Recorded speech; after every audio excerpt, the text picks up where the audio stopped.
The Queen of Storms, Part 2. And for one impossible second, Aira rose above the ground. Silver light surrounded her like a living storm. The rain hung motionless in the air. Lightning twisted around her body without harming her. The hooded strangers stared in terror. One of them whispered something in a language she had never heard before. "The Heir!"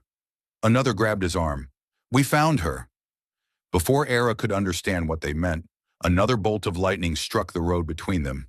The explosion sent the attackers stumbling backward. Without another word, they turned and disappeared into the darkness. The storm vanished. Silence returned. Aira fell onto the wet road, breathing heavily. Her entire body trembled. What had just happened? Moments later, hurried footsteps echoed nearby. "Aira!" She looked up. Kieran was running toward her. He dropped to his knees beside her. "Are you hurt?" Aira shook her head. "I don't know." Kieran looked at the cracked road and the burn marks left by lightning. His face turned pale. "What happened here?" "I think," she whispered, "I think the storm protected me." Neither of them spoke for several moments. Then a deep rumbling sound echoed across the sky. Not thunder. Something far larger. Slowly they looked upward. Behind the dark clouds, strange silver light moved silently across the heavens. It was enormous, and it was getting closer. Aira felt a chill run through her body. For the first time in her life, she was certain. Someone had finally found her. The next morning, news of the lightning incident spread throughout Valora. People gathered in groups discussing strange lights in the sky. Some claimed they had seen a giant object above the town. Others dismissed it as imagination. Aira wished she could do the same. But that afternoon, something impossible happened. The sky darkened. Clouds gathered from every direction.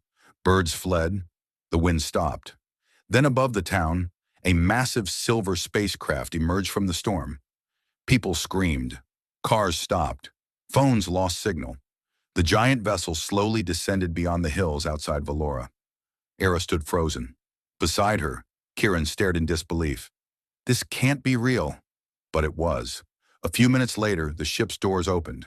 Tall figures wearing shining silver armor stepped out. Their helmets reflected flashes of lightning. Hundreds of townspeople watched from a distance.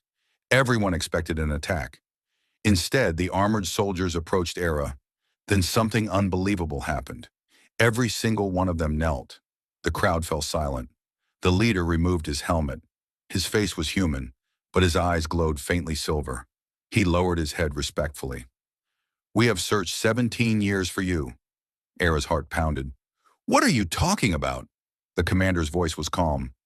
"Your Majesty." The words felt unreal. Aira stared at him. "I think you've mistaken me for someone else." The commander looked genuinely confused. "No." He reached into his armor and activated a small crystal device. A glowing image appeared above it. The image showed a woman wearing a silver crown. Beside her stood a king. Between them was a baby girl. Aira froze. The child had her face. "You are Princess Aira of Ilaria."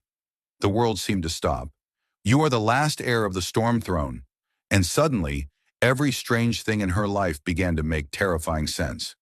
If you enjoyed The Queen of Storms, don't forget to subscribe and turn on notifications to join Aira's journey and never miss the next chapter of this epic adventure.